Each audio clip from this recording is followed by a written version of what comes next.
Hello, and welcome to Writers and Books Visiting Author Series. My name is Dan Hurd. I'm the Director of Adult Programs. Writers and Books is a nonprofit literary arts center in Rochester, New York. We offer readings, workshops, and literary programming for people of all ages, all currently available online. Our theme for 2021 is Taking Care. We're celebrating different ways we can take care of ourselves and take care of others this year. You can check out our upcoming schedule at wab.org. Please say hello in the chat and let us know you're there. Feel free to submit questions to the Q&A function. Books are available through our bookstore & Books. I'll put the link in the chat. We're so excited to have Danielle Geller with us today. First, we'll hear her read, and then we'll talk. Danielle Geller's debut, Dog Flowers, is an arresting photo-lingual memoir that masterfully weaves together images and text to examine mothers and mothering, sisters and caretaking, and colonized bodies. Exploring loss and inheritance, beauty and balance, Danielle pays homage to our pasts, traditions, and heritage, to the families we are given and the families we choose. Her work has appeared in the Paris Review, the New Yorker, Brevity, and Arizona Highways, and has been anthologized in This Is the Place. A British Columbia resident, she teaches creative writing at the University of Victoria and is a faculty member for the low residency MFA program at the Institute of the American Indian Arts. She is a member of the Navajo Nation, born to the Sitnageni, born for the white man. Danielle, thank you so much for being here. Thanks for having me. I'm excited. So excited to hear you read. I'm going to turn it over to you then. Yeah, that's great. The section I was actually going to read fits that theme, or I'm like sort of speaking to that theme of taking care, but maybe a little bit of background that might be useful before I start reading this chapter. I started writing this book after my mother passed away. And when I first started writing it, I really thought I was writing about her, but it was through the process of working through it that I realized it was about much more than my relationship with my mother. It was also about my relationship with my father and my sister, and the ways that we tried to take care of each other, and sort of like the ways that became complicated. And my part of the book, or the frame of the book, is I'm using my mother's, I call it an archive, but it's the collection of letters and diaries and random bits of ephemera that I found in my mother's things when she was in the hospital and right before she passed away. And so some of the chapter titles I actually took from the text of her diaries, or she kept a lot of notes in appointment planners. And this chapter comes from that, and it's right from a letter she had written about her own father when he was sick, and she had written, "So I can take care of him." And a thing that I noticed and that I loved was that when she wrote "take care," it was always hyphenated. It was always joined. But I'll start reading. My grandmother calls to tell me my father, who had been living on her couch, is on the street again. He visited Eileen in jail, and then he returned, drunk, to my grandmother's apartment, where he ran into the building supervisor and said things he shouldn't have said. The supervisor decided his presence would no longer be tolerated in the building and kicked him out for good. If he just kept his mouth shut, he could have stayed here, Grandma says, her voice cracking. My brain floods with the memory of their lives together in the old opera house. My father's tobacco plant growing on the wide windowsill, his junk piled high in the corners of the room, the smell of his cigarettes, and the sound of my grandmother's secondhand emphysema, a persistent dry cough. Your father was a real help to me, Danielle. He cooked dinner, he did my dishes, he cleaned the apartment. I know, I say, chewing on my lips. My grandmother tells me the shelters are full so near Christmas. She tells me that my nephew's father had to drive him to another county for a bed. She is worried, but all I can think is that this has happened before and will happen again and again and again without change. After my grandmother calls, I dream that one of my teeth fractures into 1,000 small pieces. I have been ignoring a bad tooth for 5 years. I first noticed it during the Obama campaign when it started as a small abscess, a fluid filled sac on my gum. Between phone calls, I lanced the abscess with the sharp edge of a fingernail, but the pain has been getting worse. The tooth is loose in its socket. At work, I press my tongue against the tooth and rock it back and forth to ease the pain and pressure in my jaw. I finally schedule an emergency appointment with a dentist whose office is a few blocks from my apartment. The building is a converted tenement house, and I am unnerved slightly by the slanted floors and off-white walls. When the assistant leads me to the only chair, I notice a hole in the floor, like the one in my sister's old apartment, which spies on the tile of the floor below. The dentist doesn't believe me when I tell him I have an abscessed tooth. The rot lies underneath the ceramic filling, and the tooth appears fine at first glance. But when he prods it with his metal tool, he laughs in surprise and exclaims, "It's loose." He still orders an x-ray to be sure. "There's fluid in the gum," he says when he returns, "which is why it's loose. You have two options. You can just pull it," I say. I already know the tooth is dead, and I can't afford a root canal. "That's certainly the cheaper option," he says. "Are you sure?" "Yeah, just pull it." He numbs my gum, each needle a sharp pinch. Then he picks up a blunt-ended tool that looks almost like a screwdriver and levers it against the bottom of my tooth. I feel nothing, even after he pulls it out of its socket with a cotton-ripping sound. He slips my molar into a blue autoclave packet, red strings of tissue still clinging to its root, and I almost ask if I can keep it. I imagine cracking it open with a hammer to expose the rot hidden inside. He writes me prescriptions for an antibiotic and hydrocodone for the pain. He probably won't need it, he says with a shrug, but just in case. On the walk to the pharmacy, my father calls me from the shelter. He tells me about the Christmas loot the bankers gifted him: 2 new shirts, socks, a pair of gloves, a scarf, a hat. He tells me he was lucky to be given a bed. I ask him why, around the wad of cotton wedged inside my mouth. "The regulars were out, I guess. I'm not supposed to be here." "Why not?" "I don't have an ID with a local address," he says. "They're trying to get rid of their homeless population. Maybe I'll go down to South Carolina again. They got real good shelters down there, showers and everything." I wait. He waits, I know, for me to offer him a place to stay. "Do you think," he begins slowly, "I could stay with you for a little while? I'm not drinking right now." I remain silent.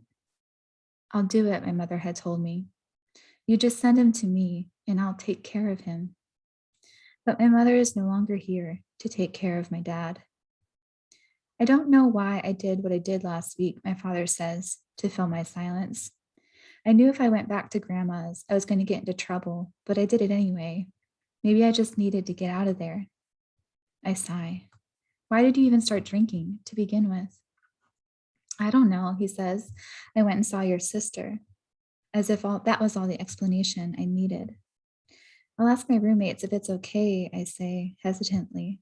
No one ever taught me how to tell my father no. "All right," he says, his voice picking up. "I'll go down to the train station and see how much a ticket is. Tuesdays. I think Tuesdays are the cheapest." I walk home with my bundle of pills. My cat, Littlefoot, follows me upstairs to our room. I close the door and set the 2 bottles, one an antibiotic, the other a painkiller, on my desk. I rotate the bottle of hydrocodone, read the label, uncap it, swallow a pill. I peel out of my clothes and turn off the light and burrow into a nest of blankets, and then I wait for the world to turn fuzzy and warm. When my friend Marie first came to Boston to look for an apartment, I'd offered to let her stay with me. We hadn't talked much in the years since I left Pennsylvania, but it felt good, comfortable to talk with her again. I told her about my ex, who briefly had moved into the apartment I shared in Boston. I had met him on a dating website, Geek to Geek, and in the beginning, our relationship was easy and sweet. I never talked about my family or me. We played video games together. We watched Battlestar Galactica together from beginning to end. When he moved in, he bought a metal shelving unit and a grow lamp, and he started an indoor garden, planting tomatoes and peas. He tied twine above the rows of peas for the little hands to reach. One summer, we visited Martha's vineyard, where he had grown up and where his dad still lived. Mark's grandfather was visiting from California, and one night the four of us went out in a metal dinghy to catch crabs under a full moon. We waded through waist-deep water and shone our flashlights across the bottom of the ocean floor. The crabs froze in the beams of light, and if they were male, with blue-tipped claws instead of red, we slapped our aluminum nets over their heads and scooped them up with a turn of the wrist. Back at the house, Mark and his father boiled the crabs while his grandfather and I sat next to each other and peeled the meat out of the shells.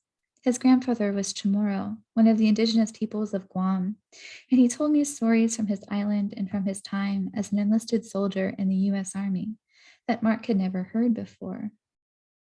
Another night, we visited one of his high school friends, a sanitation worker on the island.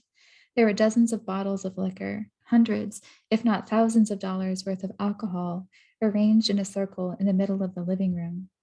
His friend had salvaged the bottles from a basement of a summer home that had flooded with sewage. The bottles were sealed, the contents safe, but the owners had thrown everything out. That night, we both drank hard. But when he was drunk, Mark's eyes looked like my father's eyes, glistening shards of broken glass. I didn't want to talk to him. I didn't want to touch him with eyes like that. I feel like I'm in prison, Mark complained one night after he'd been drinking with his friends, who I refused to visit. They sat around a dark room, chain-smoked cigarettes, and discussed the conspiracy theories of Alex Jones. When he came home, I could still smell the beer and the smoke on his breath. I don't want to talk to you when you're drunk, I said, retreating to our bed. I feel like I'm not allowed to go out, he yelled, following me to our room. And I wouldn't look at him. I wouldn't talk to him. I shut down. The next morning, he followed me from room to room and tried to start the conversation again. But each time, I stepped through a doorway and sheltered behind its walls. I could not be seen. I could not look into his face. When he gave up on the conversation, and I hid in our bedroom with my headphones on and a cat in my lap, he packed all his things, his computer and his clothes and his plants, and opened our bedroom only once to tell me he was leaving and to collect his clothes. And then he left. It wasn't his fault, I had told my friend. Not really. I never told him what growing up with my father was like. She asked me how my father was doing. She asked me about my grandmother and my sister. Sometime during the conversation, my roommate, a guy I met working at the thrift store, plopped down on the couch and eavesdropped on my family's drama. I'm sorry, my roommate interrupted finally, but this is fascinating. I've never heard these things before. Marie, surprised, looked between us, and I smiled a small smile. He wandered upstairs when the conversation drifted to Marie's family, to her mother and brothers and our old friends. But after he was gone, she stopped talking and slid her glasses over the crown of her head to pin her bangs out of her face. I get it now, she said, pressing her fingertips over the tears in her eyes. You came here to be alone. Unexpectedly, I began to cry. I hadn't understood my own motivations until Marie gave voice to them. If you isolate yourself long enough, you begin to believe no one can touch you. No one can take you back to the scared little girl you used to be. But one text, one letter, one phone call, that's all it really takes to prove you wrong. I may jump ahead a little bit. Yeah.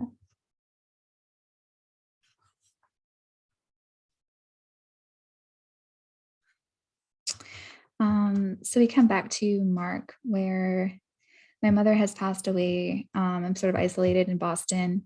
And my ex, Mark, sends me a Facebook message a few days after my mom died.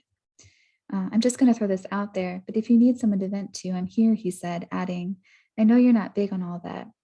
At the time, I thanked him and declined his offer. But after my dad buys his bus ticket, I text Mark and ask if he's free to hang out. Whatever works for you, he says. I meet my father at South Station. I wait on the platform and watch him walk off the train, shoulders back, feet fast. He carries a single black bag. When he stops in front of me, he smiles, sad. You look like your mom, standing there like that. I wonder what he means, what part of her he sees in me, but don't ask. I hug him, Ginger. Let me smoke a cigarette before you get on the train, he says. I'm dying. I follow him through the station and wait quietly as he smokes one of his rolled cigarettes. Then I show him the way home, where I pull the sheet over the couch cushions and offer him one of the blankets my grandmother crocheted. We sit down next to each other, and he unpacks his bag, showing me the new socks and underwear the bankers gifted him for Christmas. He pulls out his netbook and says, I thought I could work on my apps while I'm here. He originally learned to write Android apps to create a program he claimed could predict the best lottery numbers to play. The app had decent reviews, but after my nephew was diagnosed with autism, he began creating kids' apps instead. He showed me one of the new apps he was working on, Kids Farm Animals, a simple farm game with 3 different scenes. In one, a frog hops from lily pad to lily pad. The shadow of a fish glides under the surface of the pond. If you touch the shadow, the fish flips into the air in surprise. In another, you can pick carrots out of a field, and my father's voice, warped digitally, but still recognizable, counts 1, 2, 3 as you go. A groundhog sits beside the field, and if you don't knock him out, he steals all the carrots, which resets the counter to 0. In the last, an owl pops his head out of a barn. I showed Sebastian, my nephew, that an early vision of this one, my father says, but the owl didn't hoot yet. He'd pushed on the owl and he knew something was supposed to happen, so he got all frustrated. He handed it back to me and kept saying, hoot, hoot. My father laughs. He knew it was supposed to hoot, but I couldn't fix it that fast. I laughed too. The last time I visited home, my nephew hadn't been very interested in me, but he knew how to ask my father for a peanut butter cracker, or for his Kindle to be recharged, or for the last 15 seconds of a movie to be replayed without a word. I took a picture of them together. My nephew lies upside down in my father's lap, his legs propped up against my father's chest, his toes curled around my father's chin. All the money from these apps is going into a bank account for Sebastian, he says. You're a good grandpa. He's really smart, he says, as if he hasn't heard me. His teachers think he's a savant. He's going to be smarter than all of us.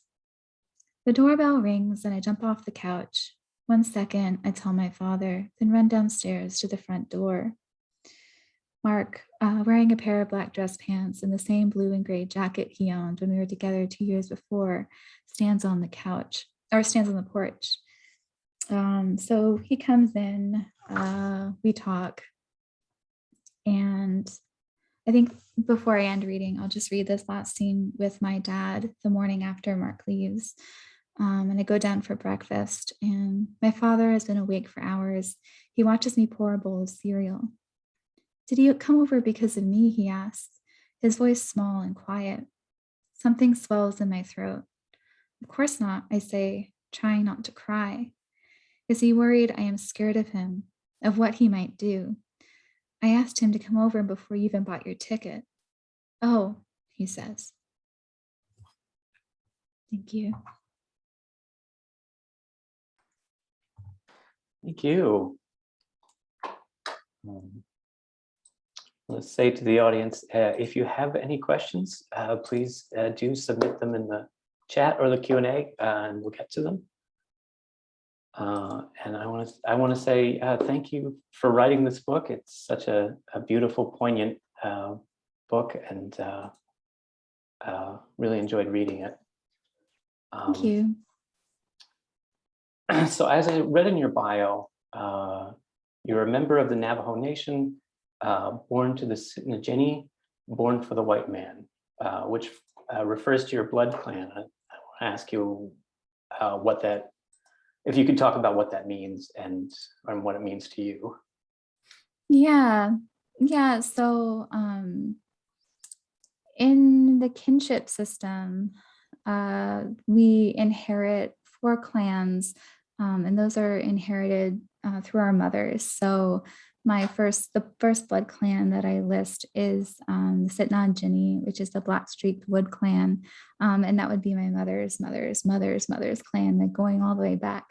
And then the second clan you typically list is your father's mother. So my dad was white, my grandma was white, and there are more specific words for that, if like you have someone Irish in your background or something, but we're like Jersey mutts. So I just go with white to describe that side of my family.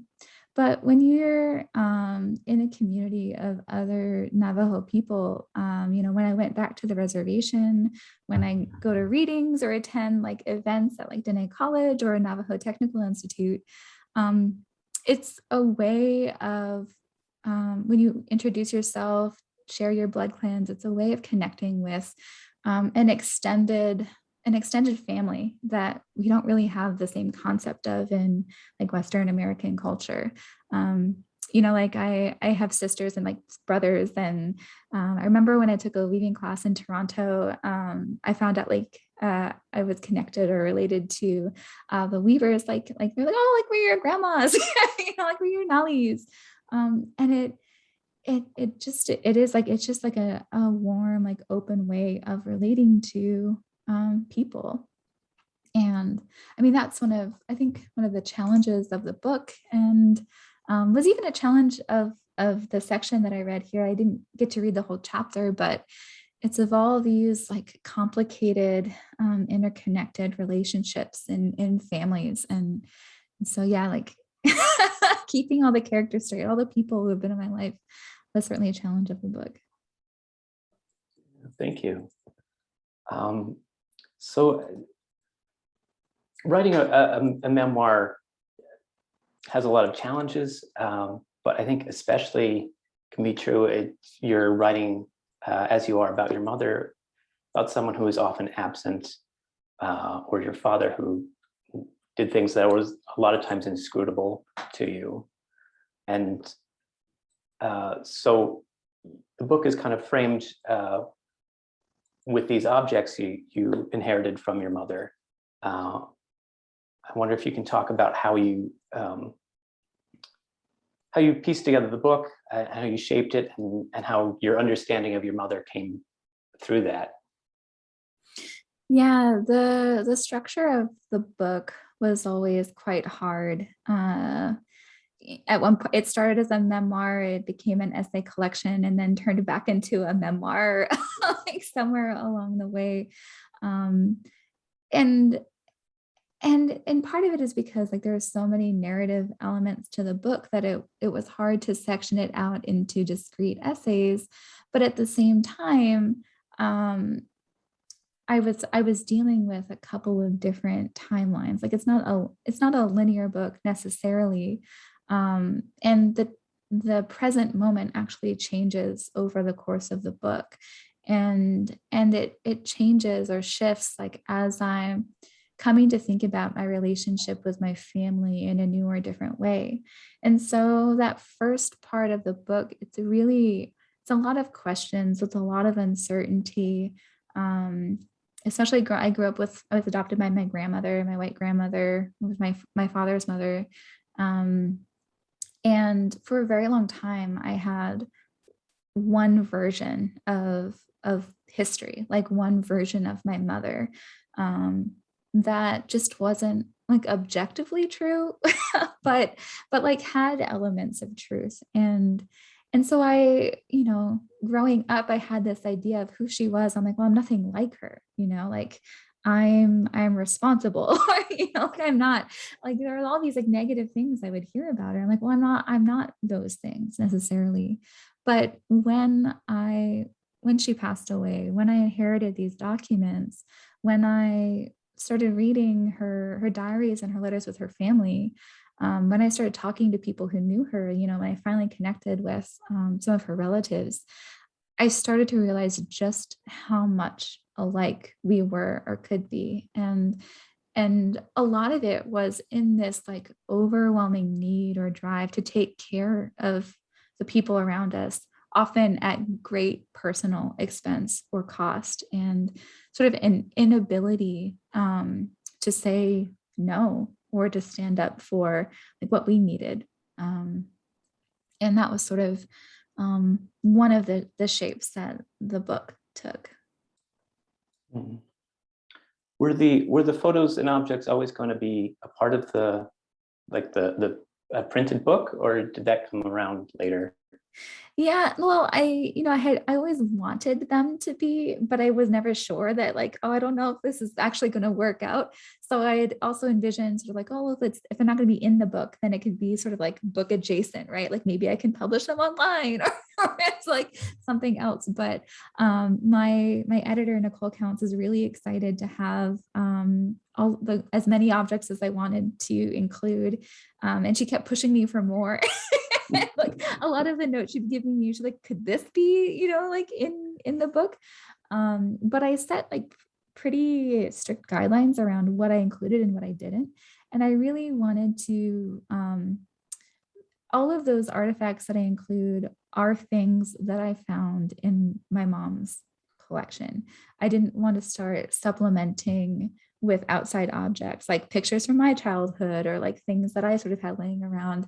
I really wanted to narrow it down to only those objects.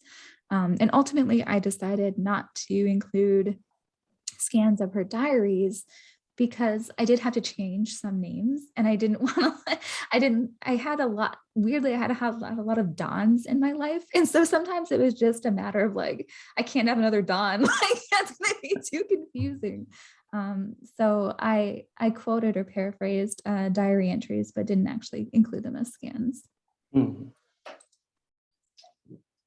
There's a lot of hard things in this book, writing about trauma and abuse and cycles of addiction.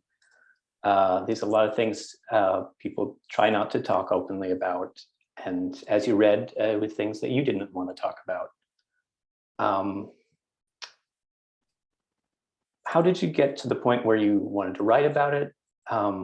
Did you have hesitation about sharing this publicly? Did that affect your process of writing it? Yeah, no, that's a really good question. In the book, I actually, I include sort of like how I started writing this, and how I started writing it was my sister was serving an old warrant, and I was writing letters to her, and she was supposed to, she couldn't make it down to Florida when my mom was in the hospital. She was supposed to visit me in Boston to go through her things. And she couldn't. And so I had this like feeling of like, this hasn't been resolved. Like this is supposed to be behind me. Like I'm, like I just didn't know what to do with sort of all that energy I had built up. And so I started writing her letters. I started writing her letters about my memories of our childhood. I wrote some of those early scenes of being in the hospital with our mom, of being with my mom's boyfriend in Florida, and things that I was like finding or uncovering. And she was always, when she was there, she was very encouraging. But after, and my sister is a very prominent or important character in the book, as well as a person in my life, but like in the book, right, she's a character. And yeah, like when she was out, she relapsed, and at that point she wasn't comfortable with me writing the book anymore. She was ashamed, she was embarrassed, she wanted it to be fiction, she didn't think I should be writing it. And I was aware too that like my mother wouldn't necessarily be comfortable with some of the things that I was sharing.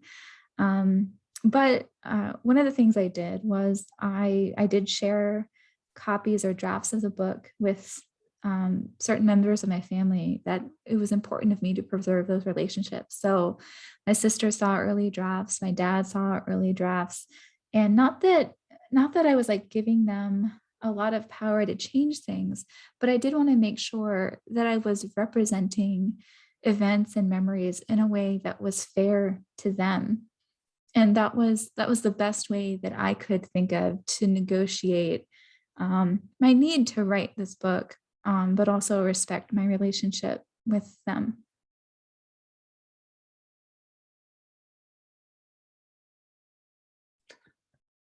Thank you. So this book really kind of resists the narrative of forgiveness and redemption, uh, which is how a lot of writing about trauma is often framed.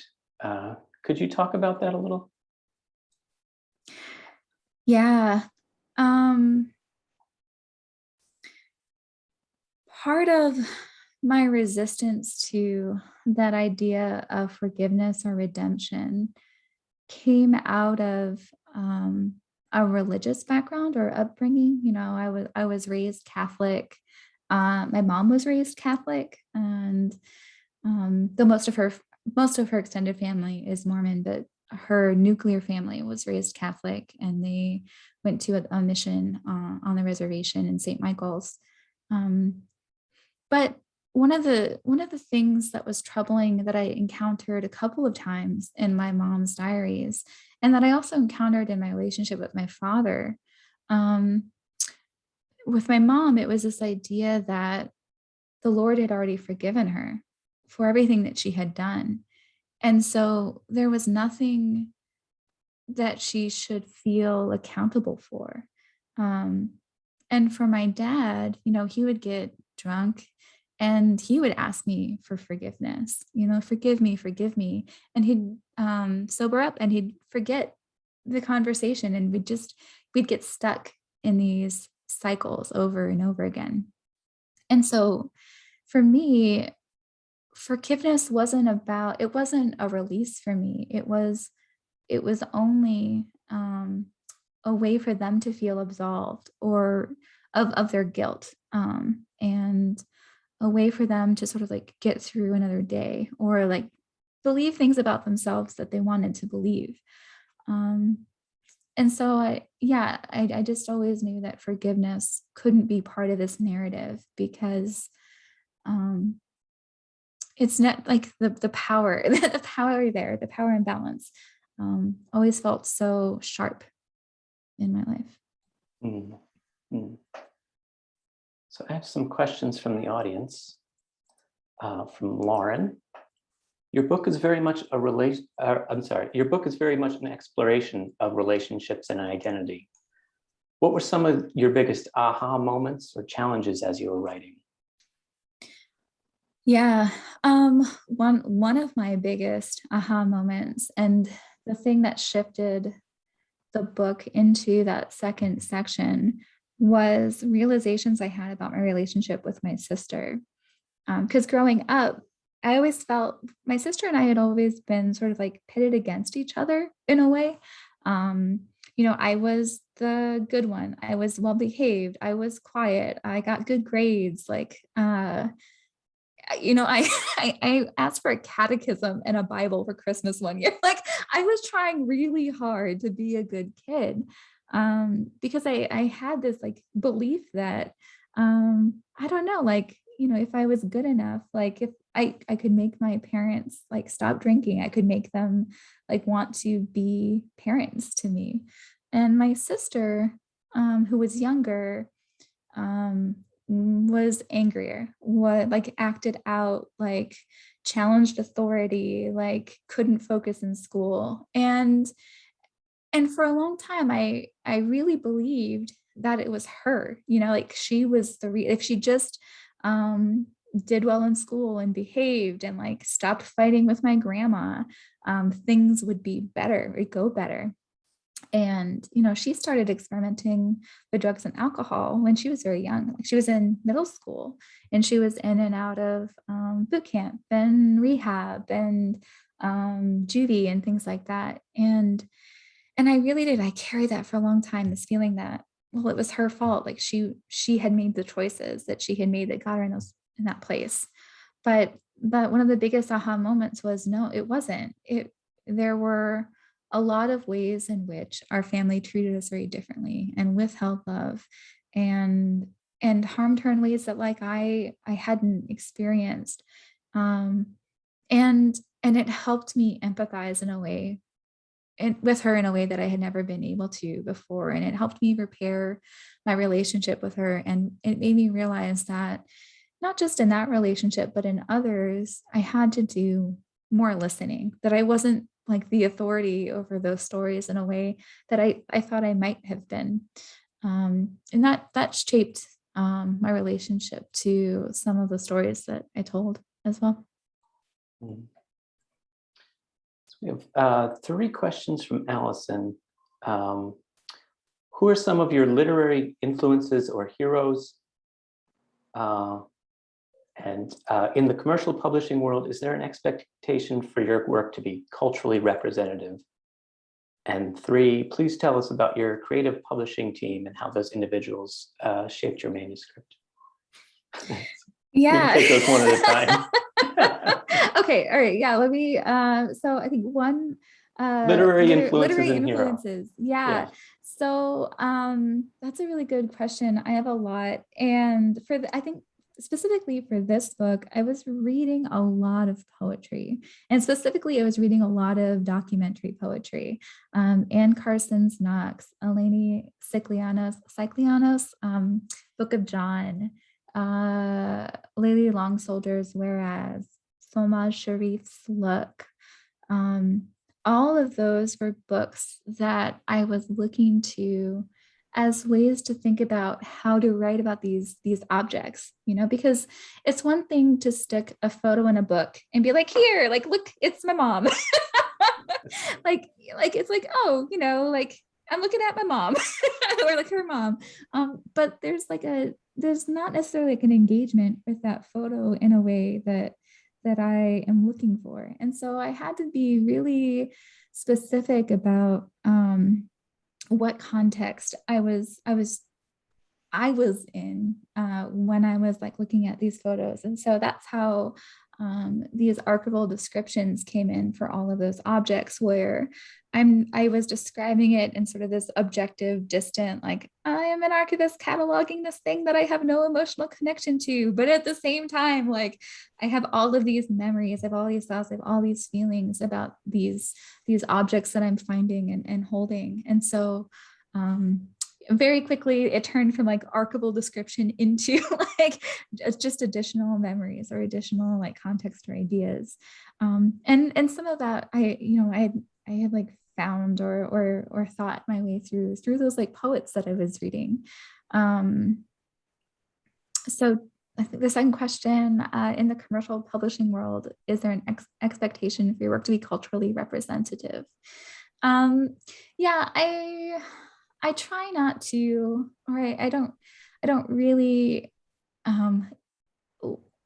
spend a lot of time looking at like reviews of my book, because it just feels weird, and it's such a personal book that I find it a little bit overwhelming. But sometimes my husband will like bring me one, so he's like, oh, like this person said this about your book, and I think a lot of the at least from like what he's shared with me and from what we've talked about, that there is an expectation that I am explaining something about the Navajo experience, or that like more of the book should be about, the reservation, or more about like my mother's culture, or, and I just I didn't feel comfortable taking on that authority. Like it's not my lived experience. I have more questions than I have answers.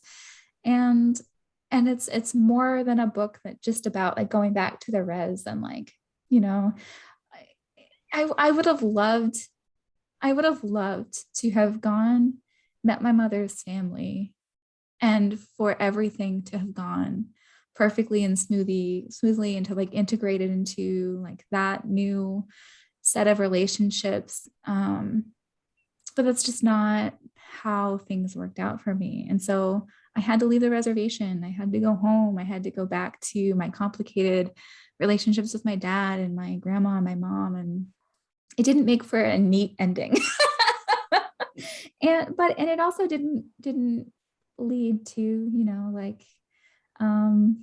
it didn't become a vehicle, or couldn't be a vehicle for sort of that expositional kind of work that I think some people did carry coming into it. So yeah, I don't know if that's like a larger pressure of like books by non-white writers have to be culturally representative, but I think it's certainly something that some readers carry into it. And the other question was about your creative publishing team and how these individuals shaped your manuscript. Yeah. So my editor, Nicole Counts, when I was like first in that like early process of selling the book, I had a meeting with a couple of different editors, and they all had very different ideas of what the book could be. And I think it's because of like the stage that the book was at that point. It could have very easily turned into an essay collection, and it could have been a memoir. One of the editors had wanted the first essay to be, I have an essay called annotating the first page of the first Navajo to English dictionary. And it's like it's like a footnoted essay. It's like sort of like translation in language. And it's like a really weird form. But she saw a version of this book where I was doing a lot of that weird experimental like essay stuff, which I thought, it could have been a cool book. But I ended up going with One World and with Nicole, because when we talked, what she was more interested in was a memoir, and she was interested in these complicated family dynamics, and she was interested in me exploring like addiction and grief and caretaking and and one of the things that like really helped me was this idea that I had a choice to make, and I do have to make a choice in my family about who my allegiance is with. And I think that that's that was a really important moment for me and for the book. So I think we have time for one more question. So for someone who is writing a memoir, especially a memoir about traumatic experiences or difficult experiences, what is your advice to that person starting out? Yeah, I think my biggest advice is to take it slowly and to establish a rhythm that works for you. One of the things that I realized as I was writing was that I needed very long periods of time between when I was working on the book and when I wasn't, like between drafts. So I think I had like 8 versions of the book saved at some point. Like I had 8 different drafts. And I needed anywhere between like 2 months to, I think the longest period I had away from the book was 8 months, where I just needed to process what I had been writing, to think through some of those questions I had or uncertainties I had, and also to like take care of myself, because I think you can't underestimate not just the mental effect that writing these kinds of like traumatic memories can have, but also the physical effect, like the physical exhaustion that you can experience returning to some of these kinds of memories. And so for a very long time, I felt guilty about all of the downtime I needed, but I need it. And so I don't feel as guilty anymore when I realize like I just need to spend a very quiet, very like alone period of time playing a city builder, like a video game. Like and honestly, like my writing will be better for it. So I don't put any like economic pressure on my work, because it'll just never serve what I am trying to do. Thank you so much. Yeah, it was great to talk to you. Thank you for writing this book. I'm going to say to our audience, please buy the book. The link is in the chat. I want to thank our funders. I have a slide I will put up. A video of this reading, as well as our previous readings, will be on our website, wab.org. You can see our full schedule there and what's coming up. And I want to say thank you for coming and have a great night. Thank you. Bye. Take care.